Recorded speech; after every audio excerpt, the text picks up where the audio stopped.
Amen. Nitwa Pacifique KAREKEZI, ndi umukristo wo muri ADPR Remera. Reka dusome ijambo ry'Imana. Turasoma Yohana, ubutumwa bw'isoko bwanditswe na Yohana, ibice 2, turahera ku murongo wa mbere tugere kwa 12. Ubutumwa bwiza uko bwanditswe na Yohana, ibice 2 kugera ku murongo wa 12. Harimo inkuru z'ubukwe ngo bwari bwabereye i Kana y'i Galilaya. Amen. Yohana ibice 2 umurongo wa mbere kugera ku 12. Avuga ngo ku munsi wa gatatu hacyujijwe ubukwe i Kana y'i Galilaya, kandi na nyina wa Yesu yari ahari. Yesu bamutorana n'abigishwa be ngo batahe ubwo bukwe. Nuko vino ishize, nyina wa Yesu aramubwira ati nta vino bafite. Yesu aramubwira ati mubyeyi, tubigendanyemo dute? Igihe cyanjye ntikiragera. Nyina abwira abahereza ati icyo ababwira cyose mugikore. Hariho intango 6 zaremwe mu mabuye, zashyiriho kwiyeza nk'uko umugenzo w'abayuda wari uri. Intango yose irimo inshuro 2 cyangwa 3 z'amazi. Yesu arababwira ati mwuzuze intanga amazi. Barazuzuza bageza ku ngara. Arababwira ati nimudahe noneho mushyire umusangwa mukuru. Barayamushyira. Uwo musangwa mukuru asogongeye amazi ahindutse vino, ntiyamenya aho iturutse, keretse babahereza badashya amazi nibo bari babizi. Umusangwa mukuru ahamagara umukwe, aramubwira ati abandi bose babanza vino nziza, abantu bamara guhaga bakabona kuzana izitaryoshye, ariko wehoho washyinguye inziza abarizo uherutse. 11 aravuga ngo icyo nicyo kimenyetso cya mbere Yesu yakoreye i Kana y'i Galilaya, yerekana icyubahiro cye, abigishwa be baramwizera. Hanyuma y'ibyo aramanuka i Kaperinawumu, ari kumwe na nyina na bene se n'abigishwa be, ariko ntibamarayo iminsi myinshi. Amen. Tugiye kuvuga ijambo ry'Imana rivuga kuri ubu bukwe bw'i Kana y'i Galilaya. Hari abanditsi 4 banditse ubutumwa bwiza. Abenshi bajya bavuga ngo nka guhera kuri Matayo kugera kuri Luka ngo bajya guhuza, ariko buriya barahuzaga ntago bose bari kubashyira muri Bibiliya, kuko buri wese yari afite icyo ashaka kuvuga.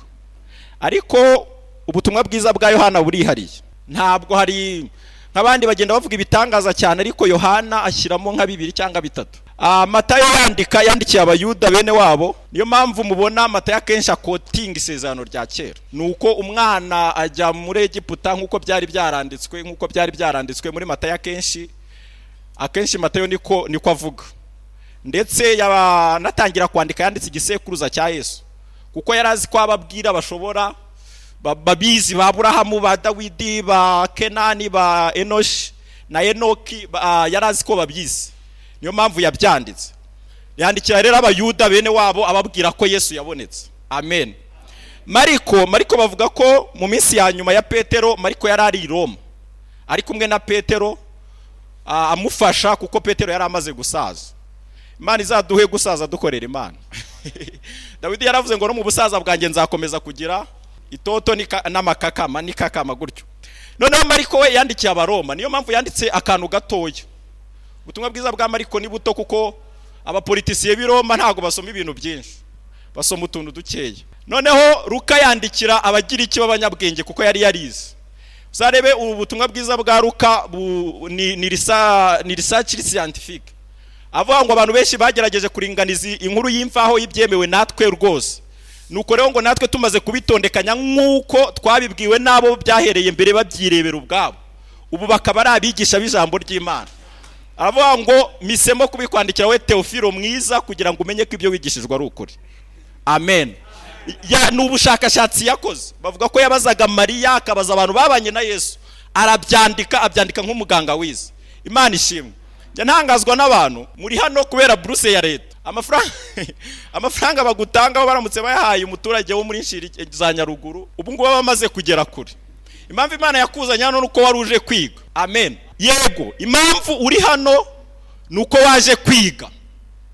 N'ababyeyi bazi ko waje kwiga. Na guverinema izi ko uri hano uri kwiga. Ariko buriya Daniel mu bice 10 umurongo uhereye ku wa 2 avuga iyereko yagize, yenda turaza kurigaruka. Aravuga ngo nari ndi ku mugezi Hidekeru, ngo nari ndi kumwe n'abandi. Hidekeru ni ahantu abami b'Abaperesi bajyaga gufatira ikiruhuko. Nuvuga ngo ari ku mugezi Hidekeru, Daniel ntago yari yagiye gusenga, yari ari mu kazi, ariko afata amasengesho y'iminsi 21 agakora atanga raporo asikana akanaprintinga bakamuhamagara mu nama ari mu minsi 20 asenga. None mwe ngo gusenga munakora byabananira, reka mabwire ikintu kizavamo. Hari abantu Imana ihamagarira gusenga gusa ari bo mujya mubona birirwa ku misozi basenga. Kubera iki? Gusenga bakora ibindi byarabananiye, ibahamagarira gusenga gusa. Kandi umuntu icyo abiba nicyo azasarura. Buzuye umwuka wera baranahanura ariko nta mafaranga bafite. Imana ibatungisha mana kuko icyo umuntu abiba nicyo asarura. Ba Daniel bigaga basengaga bari no gukora. Daniel abo wa mbere hamwe na ba Saduraka Meshake na Bedenego ntago bari kwiga Bibiliya, bari kwiga physique na chimie. Bo nta nubwo bigaga physique isanzwe, bigaga icyo bita metaphysique. Physique iri abstract bikomeye cyane, biga astronomy, biga ibintu bikomeye. Ariko baba bambere ntago babaye abambere mu ishuri rya Bibiliya, babaye abambere mu ishuri rya science. Amen. Umunsi gusenga ukora n'ikindi kintu byakunaniye, ubwo nyine uzaba uyobotse uwo murongo. Imana izagukoresha. Bibiliya iravuga ngo ku kigoryi yerekana reka ntabwo hari abantu njya nkunda kubwira gutyo bavuga ngo muzajya muri guverinoma ngo mukore, nta na rimwe perezida azarota yakugize minisitiri. Ntabwo bishoboka. Azareba sefu ufite, areba ibyo wakoze, hanyuma kugire minisitiri. Ubwo rero nidukomeza gusenga gutya nta kindi kintu tuzakomeza tube babarokorera hahandi nyine kwa kundi. Kandi Imana iraduhamagarira kugira n'ahandi hantu tugera. Imana ishimwe. Nandi kuvuga kuri Luka yari yarize akora research scientifique, arababwira akajya akoresha terime z'ubuganga, arababwira ko yagombaga kukonvenka abagiriki. None se kuki Imana Yesu yarafite abigisha intumwa nyinshi, ariko agiye muri generation y'abafilosofe b'abagiriki ahamagara Paulo. Ba Petero ntibari guhangara abagiriki bo muri Atenayi. Reka da Imana ihamagara Paulo mu zumuka wera, akajya ababwira ati ubwo bwenge mufite natwe twari tubuzi, ariko twasanze ari ubusa, duhishurirwa ubundi bwira. Iyo baramuka bashyizeho nka Petero abagiriki bari kumucarenginga nta kintu yari kuvuga. Ariko Paulo yageraga kwa Agripa akamubwira byose, akabivanga akamubwira ati ibyo ndabizi n'ibi ndabizi. Agripa akavuga ati habuze gato ngo mpindure kuba umukristo, kuko yarabizi byose, yarabizi.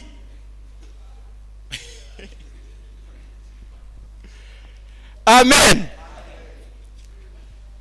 Hari biragoye, reka mbabwire bariti ubu abenshi turangiza kwiga tukajya hanze ngo Imana yatwimye akazi. No, Imana ntabwo yakwimye akazi. Akazi abakajyamo hari ibintu baba bazi, cyakora ubifite waranasenze biba byiza biroroha. Ariko n'amakampani menshi usanga baba ngo gukoresha abarokore ni ikibazo. Kubera iki? Aguha akazi ukajya kuzuriramo umwuka wera uvuga no mu ndimi. Akazi gakeneye abantu bagakora bakazi bize basi ibyo bakora. Ujya muri exam ugatsinda, niyo bamwe bavuga ngo habamo amanyanga, niyo bakunyanganyije 2 cyangwa 3 ahakane baragufata. Ntago ari hose, ariko hari ibyo washyize ku rupapuro. Ariko hano turaza tugasenga tukuzura umwuka wera, tukishima, tukabyina, tukagenda. Wagera hanze exam yambura ukabona 0 kuri 50, bakagushyira kuri mifotra Amen. Luka yari umunyabwenge yuzuye n'umwuka wera, hanyuma Imana imukoresha mu kwandikira abagiriki. Reka nihute. None Yohana yanditse uru rwandiko ngo ashaje, amaze kuba umusaza. Ni muri inzandiko za Yohana kenshi muzasanga ntago ziba ziri ku murongo pe. Ntago nagafata topic ngayandike hirangire nkuko Paulo yabigenzaga. Ni ibintu biba bivangavanze. Nimusoma nk'urwandiko rwa mbere rwa Yohana muzabona avuga urukundo mu gice cya mbere no mu cya kana karugarukamo no mu cya.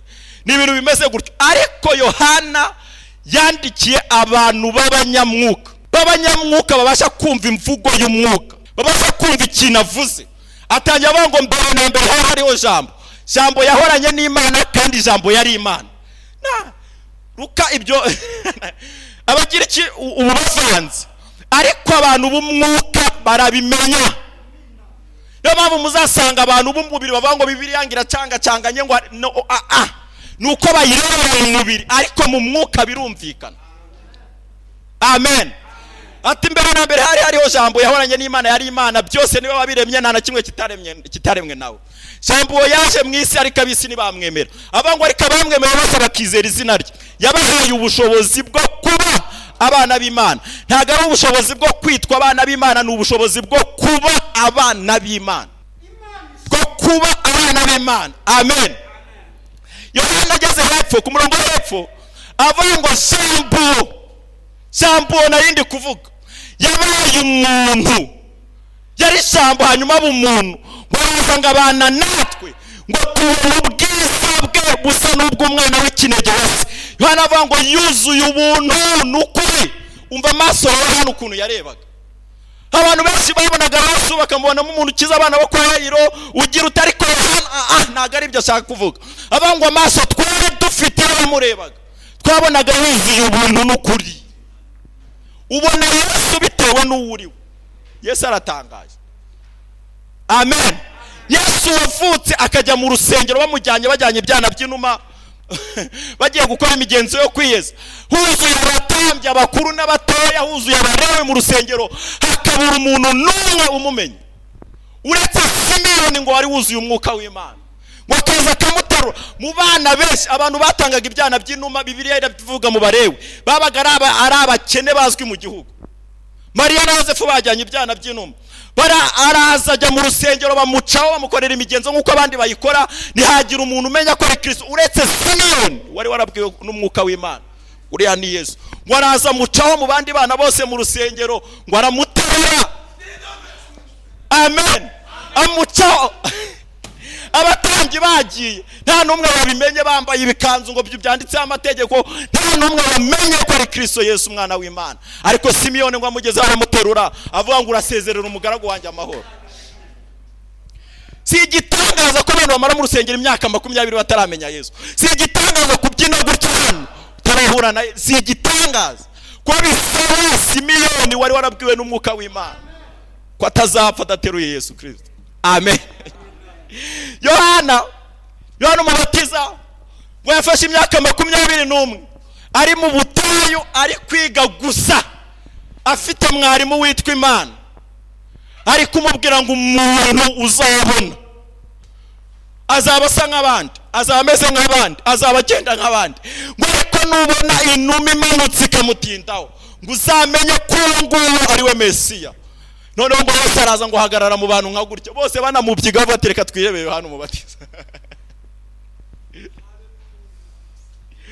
Bamwirika tegera hirya bura ntiyageraga n'amahana ati tuje kwiyumvira Yohana umubatiza. Hanyuma Yohana wari ufite ibanga Imana yamubwiye, abango muri mwebwe hahagazemo umuntu mutazi. Abango nguyu ngo nanjye sinari kumumenya, nanjye sinari muzi, ngo atsekiyanumye kubatirisha amazi, yambwiye ngo uzabona inuma itindaho wazaba ari Kristo umwana w'Imana. Amen. Abango dore nguyu ntama w'Imana ukuraho ibyaha by'abari mu isi. Mu ruvunga nzuka rw'abantu bangana gutyo, Yohana umubatiza gusa abari umenya ko ari Kristo wenyine. Wenyine. Ushobora kuba bishop, ukaba potero, ukaba pastor, ukarimba muri nazina, muri Girugari cyangwa muri worship team utaramenya ko ari Kristo umwana w'Imana.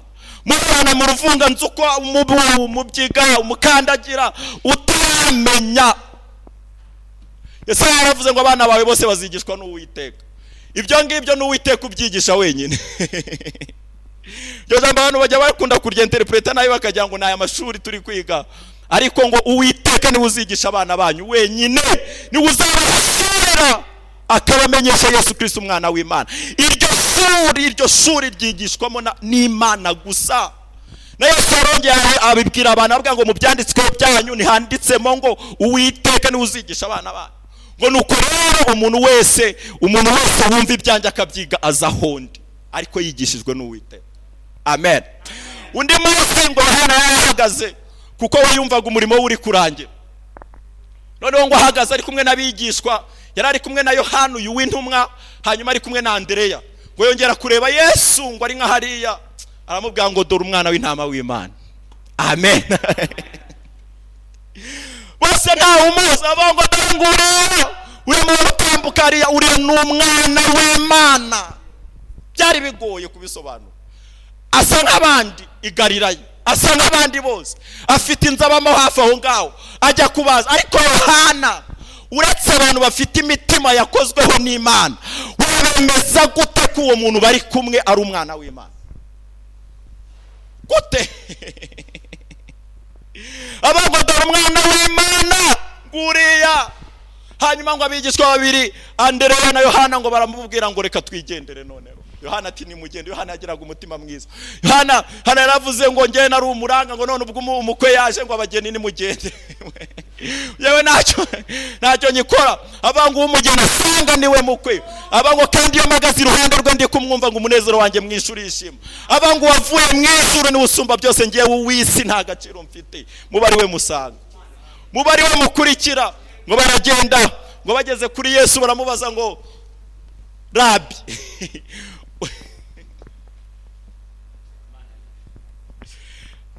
Imana ishimwe. Yohana na Andereya, ni Yohana intumwa ntabwo ari Yohana umubatiza, kuko Yohana umubatiza niwe wari wabarangiye. Ngo bamugezeho bamubwira ngo Rabi, ucumbitse he? Ucumbitse. Ntabwo bamubwiye ibindi, nta kindi bamusabye. Bamubwira ati turashaka kugusura mu rugo, turashaka kumenya ahantu utaha, tuhamenye tuhabe. Ngo baragenda, Bibiliya iravuga ngo bahereye nk'isaha 10 saa 4 ngo barinda bagera nimugoroba burira. Bibiliya ntago yigeze yandika ikintu bavuganaga, ariko Yesu abahumura amaso ababwira ngo ni Mesiya. Ababwira iby'ubwami bw'Imana, ababwira iby'ubwira ubw'ubwami bw'Imana, ababwira ngo ni Yesu, ngo ibyaha byanyu bibabarirwe. Hanyuma ntibigeze bongera gusubira kwa Yohana, bahise bigumanira na Yesu, bahinduka bigishwa. Ariko umve, iminsi umara usenga, iminsi umara mu rusengero, uri kubwira Rabi kushaka iki? Niki uri gushaka? Nicyo cyifuzo cyawe. Aba bandewe kuko bari bamaze guhishurirwa ko ari umwana w'Imana, baramubwira ngo gusa icyo dushaka kuba turi ahantu birahagije, turashaka kubana nawe, tukaba turi kumwe nawe, tukakumva uvuga. Baragenda arabisobanurira, arabigaragariza. Hanyuma ngo bakorana urugendo. Andereya ngo aza kubona Simoni wari mwene se. Umve Imana ishimwe cyane. Nta kindi kintu Andereya yari afite cyo kuvuga. Oya, yari afite kuvuga gusa ngo twabonye Mesiya. Yesu arantangaza. Iyo utamuzi ntumuvuga, ariko iyo umuzi ntiwakwiyumanganya. Ntago bibaho abantu muzumva batavuga Yesu ntaho bahuriye. Grand frère we Simoni nta kindi yamubwiye, yaramubwiye ngo twabonye Mesiya. Simoni ngo araza, ahageze Yesu ngo aramureba, aramubwira ati witwaga Simoni. Simoni bavuga ngo n'urubingo ruhungabanywa n'umuyaga, ngo ari kubaye Kefu, uhindutse urutare kuko wangezeho. Mbere wahungabanywaga n'umuyaga, ariko mugize urutare. Mbere wabaga uri mw'isi, ubundi ukagaruka mu by'Imana. Ejo wabaga hano, ejo ukaba uri gusenga, witaranyaga ibintu, ariko mugize urutare kuko wamboye. Ntangazwa n'ivuga butumwa ryacu cyane cyane muri ADP. Reka mbabwire ikintu gikomeye. Misiyo dufite ni ukuvuga ubutumwa gusa. Niba warahuye na Yesu, bwira abantu bose ko wahuye na Mesiya. Nta kindi ikintu mbikundira, nta bwenge bisaba, ntabwo. Bwira abantu ko Yesu ababarira. Bwira abantu Yesu Kristo, nta kindi. Andara hari teoloji mwumvise yashizemo.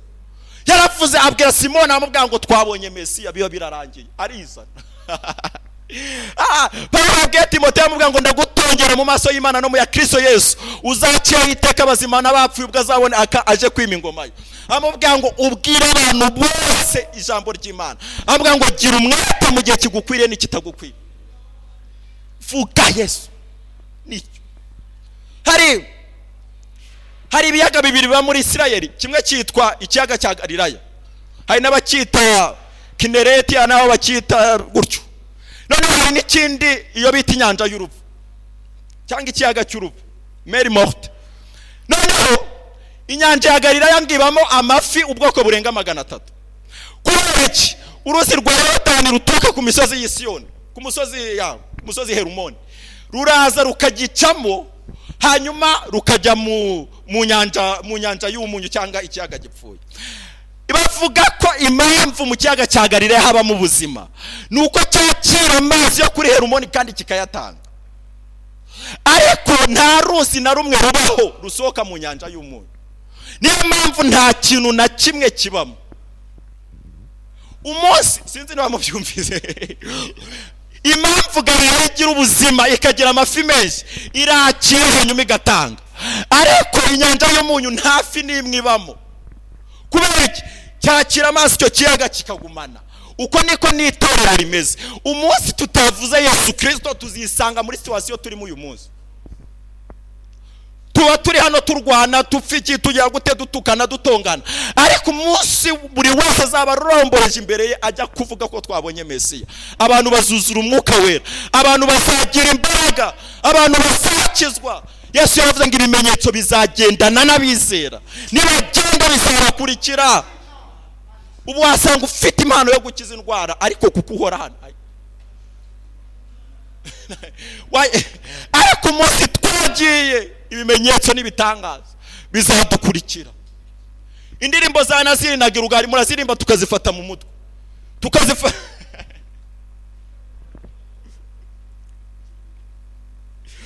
maririmba tukazifata mu yandi magambo ziri useless kuri twebwe ko twarazumvise twananazifashe mu mutwe. Ariko hari abantu bakeneye kuzumva handi hantu. Twebwe turaze nyine tukazibyina turazi rimwe na rimwe nitunazitaho batangira gucuranga tukavuga ngo Naziri cyangwa Girugari bagiye kuririmba iyi ndirimbo. Ariko hari abantu bakeneye kumva gusa ko bahuye na Mesiya bikaba birahaje. Gusa nitwabishyizemo imbaraga hakiri kare. Noneho Yesu ngo ari Galilaya ngo abona Filipo, hamubwira ngo Filipo nkurikira, ngo Filipo ahera ko ahita mukurikira. Filipo ngo amaze gukurikira Yesu ngo yibuka ko hari mwene wabo witwa Natanayeli.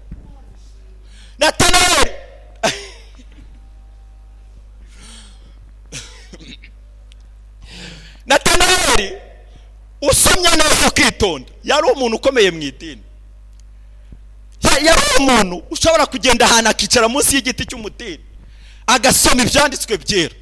Natanayeli yari umuntu utoroshye, kandi ni we na Filipo icyo kibazo bari bakiziranyeho. Umutini ni ibingibi tubamo by'idini byo kwiremera ubucocero, kuko Yesu cyagiye kwa Adamu na Eva ngo biremeye ubucocero mu giti cy'umutini. Ariko Natanayeli yari bimazemo igihe, Natanayeli yari abizi, Natanayeli yari yishimiye igicucu cy'umutini, atazi ko Imana yishe inyamaswa kugira ngo ibambike. Sinzi n'ibya yari bimazemo igihe na Filipo, ariko Filipo amutanga kumenya Mesiya. Avuga ubwo namenye Mesiya ari Natanayeli usaziye munsi y'igiti cy'umutini. Ahamazemo igihe yarabatijwe, aratura, atanga icya-10 n'amaturo, araririmba, hari n'igihe yari pasiteri, ariko ari munsi y'igiti cy'umutini. Imana yanze ko bimera gutyo, Imana yarabyanze. Mpamvu na Yesu yavuze ngo yarebye igiti cy'umutini arakivuma, aravuga ngo ntimuzongera, ntuzigere wera imbuto habe na rimwe. None ariko Imana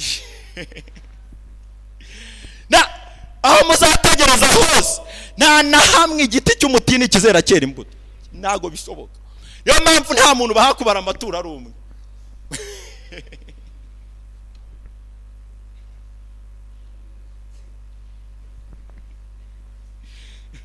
Kandi abantu bose umwuka wera, ariko ntibibaho ko umuntu yabara amaturo ari umwe, kubera ko nta mbuto ziba mu giti cy'umutini, ntazo. Kandi Natanayeli ngo yari amaze igihe munsi y'igiti cy'umutini. Yesu Natanayeli, Filipo ngo aramubwira ngo twabonye Mesiya. Uwo Mose umve mbabwire, iyerekwa rya mbere ryabaye rikantungura ni irya Filipo. Imana imuha umugisha. Yaje afata isezerano rya kera ryose akarivunja mu ntero rivuga ngo uwo Mose yanditse. Amategeko akamuvuga, abahanuzi bakamuvuga, twe twamubonye. Mose yaramwanditse, n'abandi abanditsi baravugurura n'ibiki, ariko ibyo banditse ari inyuguti twe twabibonye amaso. Natanayeli yari asobanuye isezerano rya kera ryose. Filipo yari ibitabo 5 bya Mose ugashyiraho ba Yesaya na ba Yeremiya, yabisobanuye avuga ngo twamubonye. Iyo niyo ki, niyo urwo ni rwo rufunguzo rwa Bibiliya yose. Yes, ibyo Mose yanditse abahanuzi bakabivuga, twe twarabonesheje amaso n'umuntu. Igo Imana ibaha umugisha.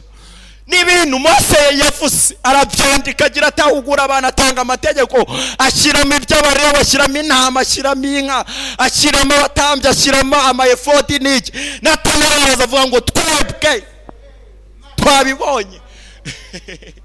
N'ubuzima ari hariya turahamusize, twamaze kumubona. Abana ndi kubwenda babwira ngo ngiye kuza ukambwira inkuru za Daniel uko zakabaye, nta kintu bimariye habe namba rwose, nta kintu bimaze kuri jewe, kuko uwo Mose yanditse ako mbwira histoire ya Daniel wambwiriye Musolini, kuko yenda yo hari n'ahantu wayigisha bakagwa amafaranga. Daniel kuvuga inkuru ze birasaba ko uzivuga uvunjamo uwo twabonye.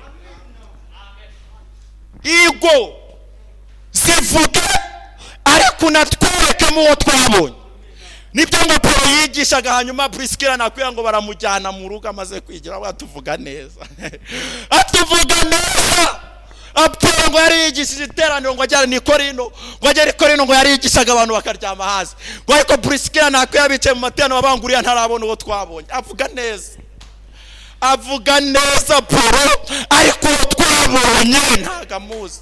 Cyo mbakundira abakristo bakuze, ntibagiye kumutaranga bavuga turiya nta mwigisha urimo niki, ngo baramutumiye ati ngwino dusangire saa sita.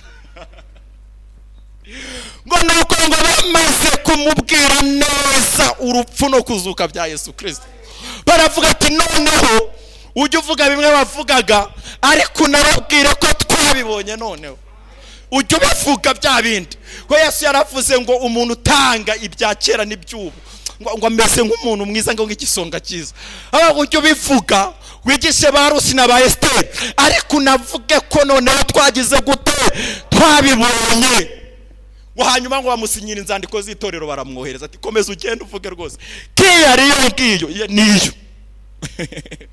Icyo wavugaga cyari icyo, cyari ukumenya ko ibyo wavugaga twabibonye. Imana ishimwe cyane. Natanaeli ngo araza, ngo akigera kuri Yesu Kristo amuga ngo mbonye umwisirayeli nyakuri. Nguyu ni Natanaeli. Kubera iki? Natanaeli yabaga munsi y'igiti cy'umutini ariko ategereje. Niko na ba Dawidi babaga bategereje. Hari abantu ujya numva bitwaza bakavuga ngo Dawidi, ngo na Dawidi ngo yagize umungo ngo yagize intege nkeya, ngo kandi yari afite umutima umeze nk'uko Imana ishaka. Ibyo wabyumvise kuri Yohana cyangwa kuri Petero? No, iriya kesi ya Dawidi isa nk'ihaba uburenganzira abantu gukora icyaha, ariko uwo twabonye yari ataraza. Tekare wigeze wumva iyo kesi wumvise kuri Yohana? Kuko bo bari barabanye n'uwo twabonye, arababatura, abababarira ibyaha, arangije abakura mu byaha, ubugingo bwabo abuyishanya na Kristo mu Mana. Niyo mpamvu kese nk'iya Dawidi itari kuba kuri Petero. Oya, hari abantu bajya bitwaza babangwa agakiza ngo urabona ngo twe turi mu minsi ikomeye. Oya, twe turi mu minsi yoroshye. Petero yanditse avuga ngo abahanuzi bahanuye ibyako gakiza, ngo barondera ibintu by'ubuntu twari tugiye kuzahabwa ngo babishimikiriye, ngo babyerekwa, ngo berekwe igihe cyari cyo, ngo babwirizwaga n'umwuka w'Imana wari kuri bo, ngo ariko ngo baza kugira ikibazo ngo uko bamenye ko atari bo babyiyerekewe, bagahanura ba Yesaya. Imana ikababwira ati ntago ari ku ngoma yanyu, ntago ari kuri generation yabo, akababara. Yesu yaravuze ngo Aburahamu sogokuruza wanyu ngo yifuje cyane kubona igihe cyanjye, kandi kera yaranezerwa. Twe turi mu gihe cyiza, ko turindwa n'imbaraga z'Imana. Twe turi mu gihe cyiza. Ni mugabo ngo ba Daniel, ngo ba Daniel hamwe n'ababwiraga kuri Edekero, Daniel ari gusenga.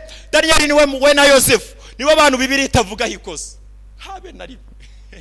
Nta kosa na rimwe Bibiliya ivuga kuri Daniel, nta kosa na rimwe Bibiliya ivuga kuri Yosefu.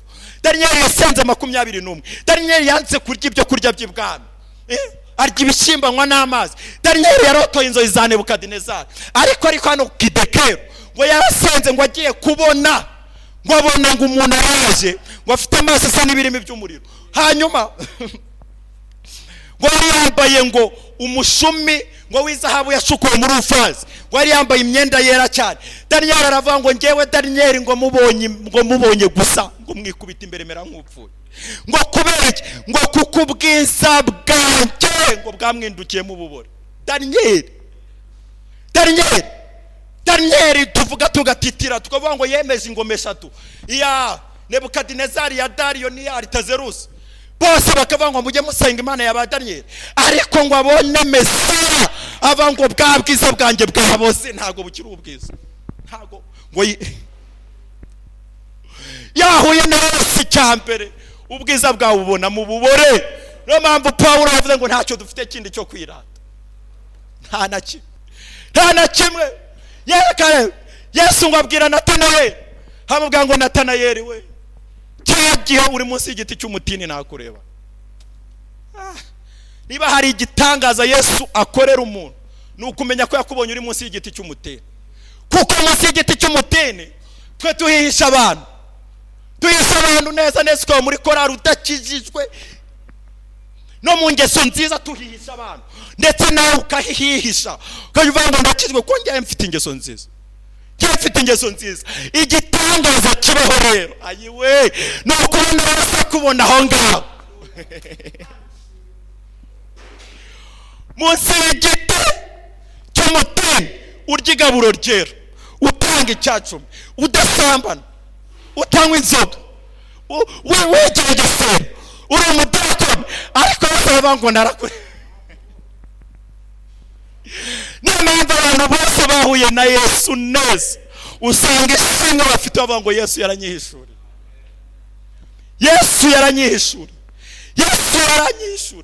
Pawulo yandikiye Abakorinto aravuga ngo ariko ubuntu bw'Imana nibwo bwatumye mbuko ndi. Yesu yaje abafuye kure hariya twita hanze birumvikana, ariko se barihishe munsi y'igiti cy'umutini. Yesu gitangaza ko nuko guturumburayo, kavuga ngo Natanayi narakurebaga. Amen. Natanayi aratungurwa aravuga ngo Rabi, koko umwana w'Imana wambonye n'ahandi. Abafarisayo banyemeraga Natanayi, abanditsi bose banyemeraga, no muri karitsiye bari bazi ko nta kibazo. Ariko Yesu yavuze ngo abafite imitima iboneye nibo bazabona Imana. Amategeko n'ikina n'ibiti by'imitini ntibyeza umutima, uretse kureba uwabambwe ku musaraba umutima. Natanayi ngo tunguwe, Yesu aramubwira ati Natanayi, uretse gutungurwa mfite indi kado. Ntago igitangaza ari uko nakubonye uri munsi y'igiti cy'umutini, igitangaza nuko nenda kuguhuza n'ijuru. Uzabona ijuru rikingutse, kuko n'imisange ntago ari kukuvumbura gusa, nakuvumbuye ahantu wari, ariko uzabona ijuru rikingutse, abamarayika bazamuka bava ku mwana w'umuntu bamumanukaho, uzagira communication n'ijuru. Uryamye nijoro uzaba uri kumwe n'Imana, ugenda muri bisi uzaba uri kumwe n'Imana, wicaye mu materaniro uzaba uri kumwe n'Imana, uri muri classe uri kwiga uzaba uri kumwe n'Imana, uzabona ijoro rikingutse. Nicyo nshaka kukubwira Natanayi. Natanayi guhera uwo munsi ahinduka umwigishwa wa Yesu. Yesu ngo ku munsi wa gatatu, impamvu bavuze ngo ku munsi wa gatatu nuko ubukwe bwabaga iminsi 7, hari umugeni hari n'umukwe. Umukwe akajya gufata umugeni, ariko bakagira ibirori bimara iminsi 7. Noneho ubukwe ngo bwabereye ahantu bita Ikana y'Igalilaya. Ikana ni ijambo risobanura zire cyangwa se ishyaka umuntu agira riturutse muri wowe.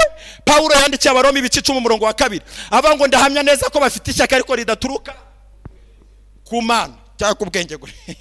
Noneho aho ni Ikana, aho abantu bagerageza gushyiramo ishyaka, bakagerageza gukora, bagasoma amategeko, bakayumva, bakagerageza kuyakurikiza. Aho ngaho ni Ikana.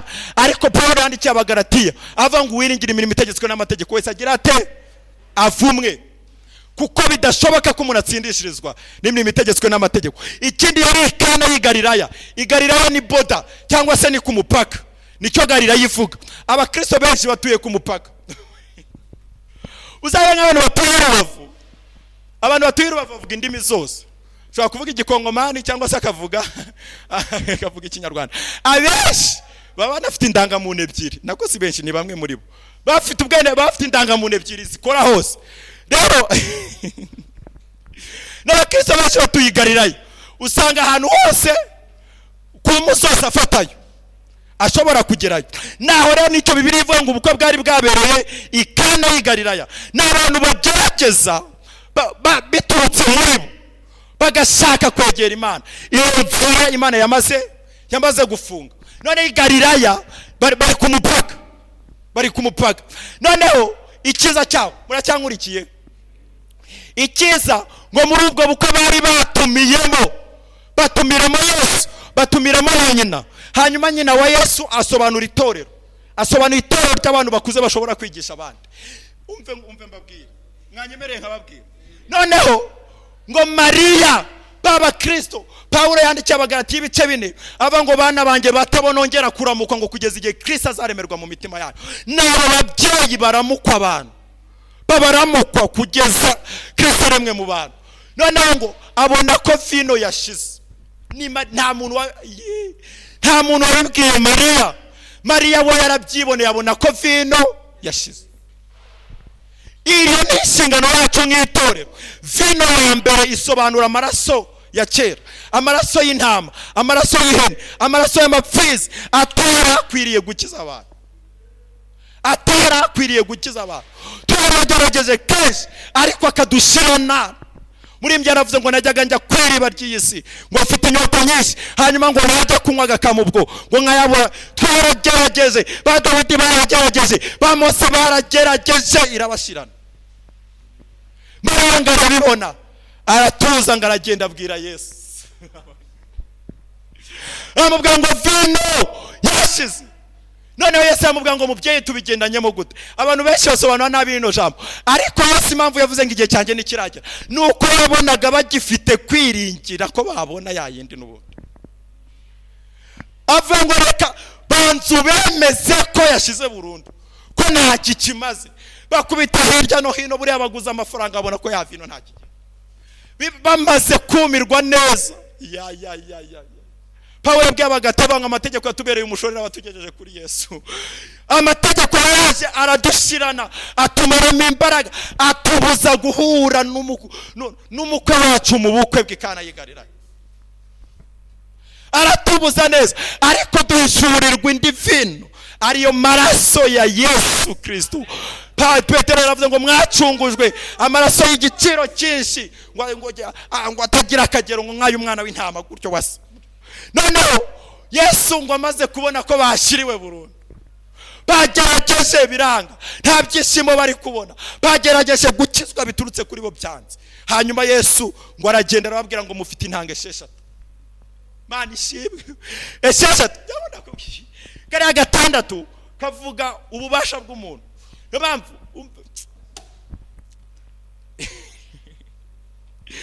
Imana yakoze mu minsi 6 wa 7 iraruhuka. Ariko hari bene data batamenye ko icyo kiruhuko cy'umunsi wa 7 cyakomeye. Nta cya cyumweru cy'iminsi 6 n'uwa 7 ntago ari icyumweru kisubiramo. Imana yararemye umunsi wa mbere wa 2, igeze ku wa 7 iraruhuka, ikiruhuko kirakomeza. Noneho cyo twebwe ikiruhuko cyari ikiruhuko cyo kuruhuka imirimo ya kamere. Ariko Imana mu kiruhuko cyayo iruhutse imirimo y'umubiri, reka mbivuge gutyo, ikomerezamo imirimo y'umwuka. Niyo mpamvu Yesu yavuze, Yesu bamushinjije ngo kwica isabato, ahubwo Yesu Imana ahubwo ngo data arakora nanjye ndakora. Muyandi magambo twaruhutse, habaye ikiruhuko cy'imirimo y'umubiri, ariko y'umwuka yarakomeje. Niyo mpamvu Yesu yavuga ngo gukiza umuntu ku isabato nta kibazo, kuko imirimo yo yarakomeza. N'abatambyi babaga mu rusengero ku isabato barakomezaga bagakora, nta sabato bagiraga. Niyo mpamvu isabato yacu ni ikiruhuko twinjiramo tucyakira Yesu Kristo, tugafatiraho duhita dukomeza. Abaheburayo 4 Pawulo yaravuze ngo ubwo dufite isezerano ryo kwinjira muri ubwo buruhukiro dutinye kugira ngo hatagira uwo muri twe wasa nkaho atarishyikira. Abango ko natwe twabwiwe ubutumwa ariko nk'abandi bo ntacyo byabamariye ko batabyakiranye umutima wizera. Avuga ngo noneho tugira umwete wo kwinjira mu buruhukiro bw'Imana. Twaruhutse ya mirimo ya vino ya mbere ariko Yesu atanga vino ya kabiri. Imirimo irakomeje. Kuwa mbere tuba turi ku isabato, kwa kabiri turi ku isabato. Dufite amahoro, twakijijwe urubanza rw'icyaha, dukizwe imirimo ya kamere. Imana ibaha umugisha. Imana ibaha umugisha. Yesu arabwira ati intango n'esheshatu zikoze mu mabuye. Ariya mabuye ashushanya n'amategeko yari ari ku bisate by'amabuye. Ni ukuvuga ubwanzi n'umutima utakira iby'Imana. Ngo Bibiliya ivuga ngo Abisirayeli ngo bare badashinga amajosi yabo niyagondwaga gutyo. Bari bafite umutima uresista Imana. Ni ibibindi 6 bikoze mu mabuye birimo ngiye gusoza birimo amazi. Yesu avuga ngo ni mwuzu. Abakorino mbere babikoreshaga bituzuye. Ni cyo kibazo cyari gihari. Ariko Yesu avuga ngo ni mwuzuzi. Pawulo yarabisobanuye mu Bakorino. Abakorino ba 2:5 Abakorino ba 2:5-19 avuga ngo kuko muri Kristo Yesu ari Imana yiyungiye n'abari mu isi ntiyabikibabaraho ibyaha byabo, ariko yatubikije ijambo ry'umwuzuro. Ijambo ryuzuye ariyo mazi avuga ijambo ry'Imana ariko ritari ryuzuye, ko haburagamo ubutumwa bwiza. Ubutumwa bwiza buje buruzuza. Ayo mazi yo yuzuye muyafite ku mwuzuro mwinjira mu buzima bushya bwa vino itagishira kandi ryoshye. Ngo bayashyira umusangwa mukuru wari waramenyereye kubaha ingoma y'amategeko yarapfuye ameze nka Natanayeli. Bayashyira umusangwa mukuru avuga ati ibintu umukoze ntago bibaho. Vino ya mbere yaribisha ariko iyi ngiyi iraryoshye. Amena. Vino iraryoshye.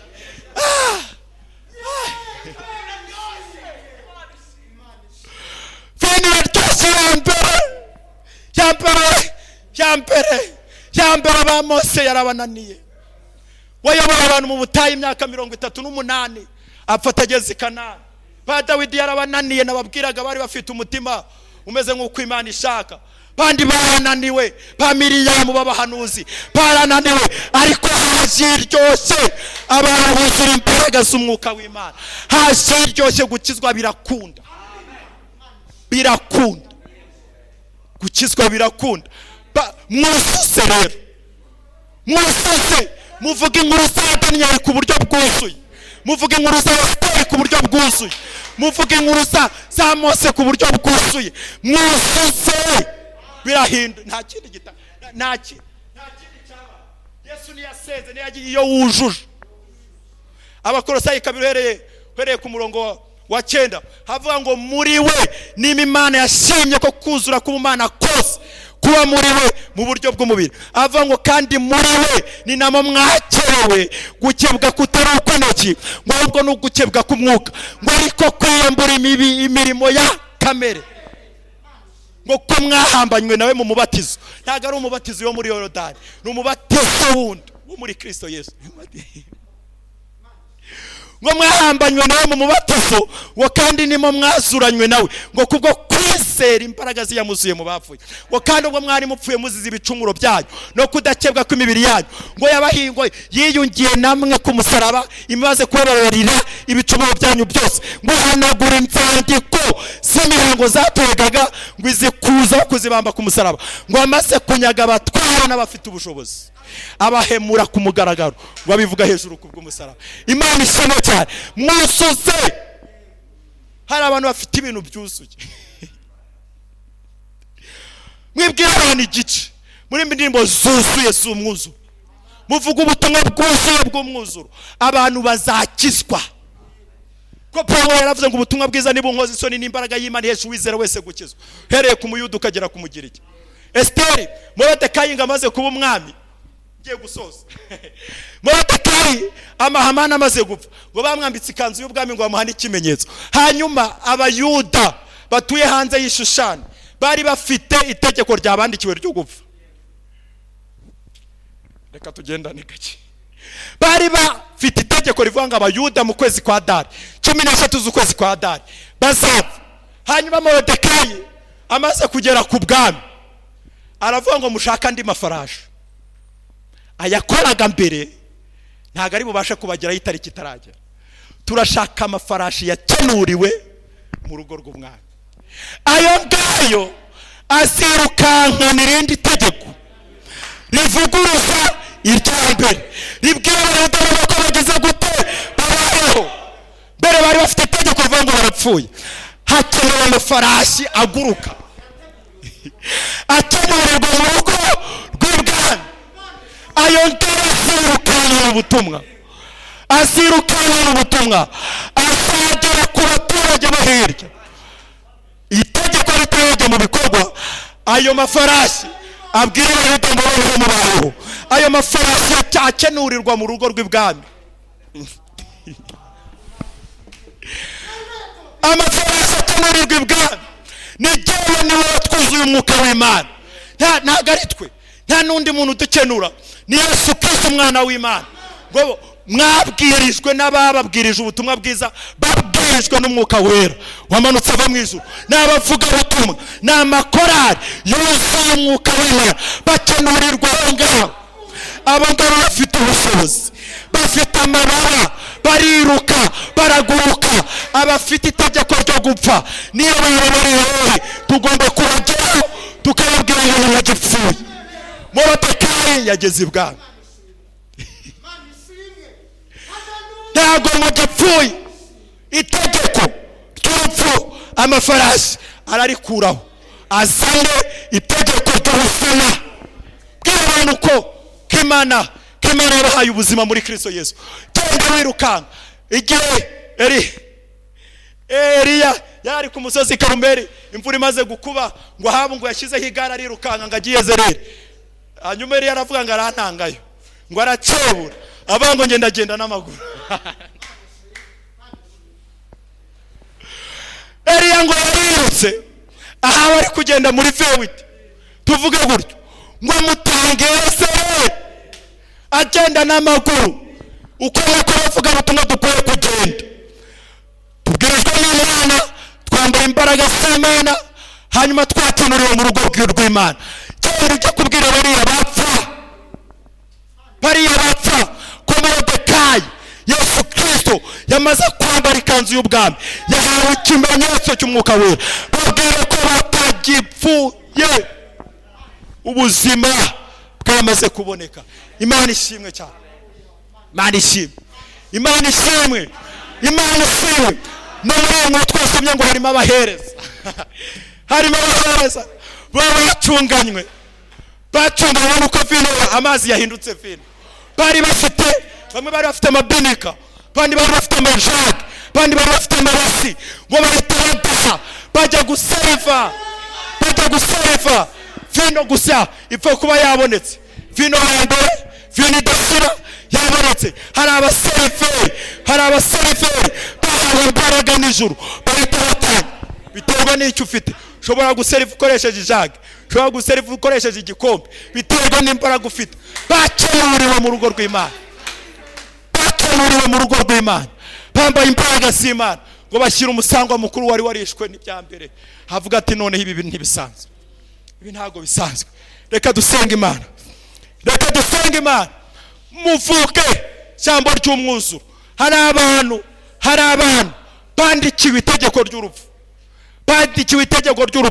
iyo bagenda urupfu bararwumva. Nahise yagushuka gute, nawe watunga bingana iki iyo utarasogongera kuri iyi vino yindi, urupfu muba muri kumwe. Hari umuntu wanunguye witwa Yosefu wo muri Arimataya, yarashaje ngo neza yumva agiye gupfa. Arababwira ati muncukurire imva hariya, igihe nzapfa ntazabagora. Ngo ari ku munsi umwe ari kwitembera, ngo ageze hafi y'Igorogota, ngo abona Yesu arahabambwe. Imana imukora ku maso. Hanyuma Yosefu wo muri Arimataya w'umusaza ahita avuga ngo ubwo uriya muntu apfiriye ku musaraba, ni ukuri njyewe sinzapfa, imva yanjye nimuyimuhe. Ntago nzapfa, nimuyimuhe, njyewe nzabaho, njyewe ndi muzima. Muyimuhe upfuye nimuyimuhe, njyewe nzabaho iteka ryose. Yesu Yesu yaravuze ngo ni ukuri ndababwira ko umuntu wumva amagambo yanjye atazapfa iteka ryose niyo waba utunze bingana iki, uko waba uri mu isi kose urupfu muri kumwe kandi urarwumva rurakubwira, ariko harindi vino usogongeraho. Imana ishimwe. Merutse kujya ahantu, Imana ibaha umugisha, merutse kujya ahantu ndigisha bamwe ngo pasi ngo ni umubwiriza w'ubuntu, nyine mbwiriza ubuntu gusa sindi nk'abandi muzi, ariko nigisha ubuntu. Mwarahabye muri tomatese kuko mwumvise inyigisho mbi z'ubuntu bwose mubushyira mu gatebo kabi, kandi koko twakijijwe n'ubuntu. Ahubwo mw'amafarasi mwe akenererwa mu rugo bwanyu, bariya abantu bavuga ubuntu bubi nibo batangayo, bafite ishyaka, bafite imbaraga, bafite amagare, ariko nucebura ntabwo bazagutanga. Mwebwe bavuga ubutumwa bwiza bw'ubuntu bwa Yesu Kristo buhindura abantu ibyaremwe bisa, niba batange yego koko mvuga ubuntu.